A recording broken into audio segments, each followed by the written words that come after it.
Takdir itu random, fakta neuroscience. Menurut kamu kita benar-benar bisa sepenuhnya Mhm, merubah nasib nggak sih Kak? bisa, Oke. harus dong. Hmm. Tentu. Ini saya kasih contoh ya. Misalnya kayak gini. Aku nggak peduli sama orang yang berdebat denganku, bodo amat. Beneran, literally aku nggak peduli. Buat yang percaya aja dan buat yang tahu-tahu aja. Ini contoh ya. Ini saya kasih contoh. Kamu, ini adalah kamu. Takdir kamu, ya, diberikan Allah tuh banyak. Ya, banyak mengelilingi kamu. Dan sifatnya itu randomness. Bahasa Indonesia random. Mereka ini bersifat random. Ya.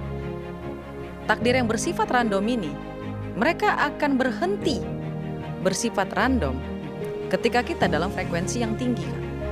Dan ketika kita dalam frekuensi yang tinggi, mengeluarkan energi dengan frekuensi yang tinggi, takdir ini yang akan masuk ke dalam hidup kita adalah yang terbaik. Baiknya Allah di situ. Jadi ketika kita dalam energi yang negatif, randomness-nya ini yang akan masuk ke dalam hidup kita ini semakin tinggi. Jadi random aja gitu loh masuk takdirnya gitu. Mana ini yang pengen masuk ke dalam hidupnya.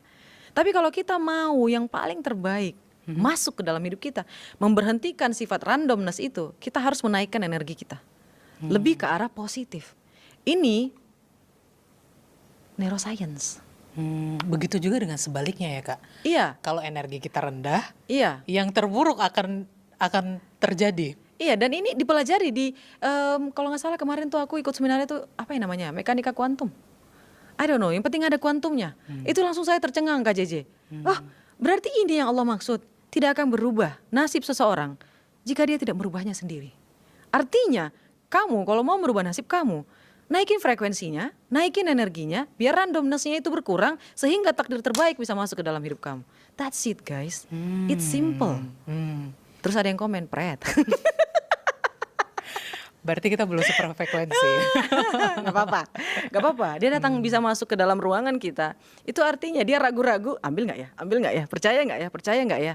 Berarti di masa depan sebenarnya dia sudah mau berhasil. Sebenarnya sudah berhasil Kak JJ. Cuma belum waktunya aja.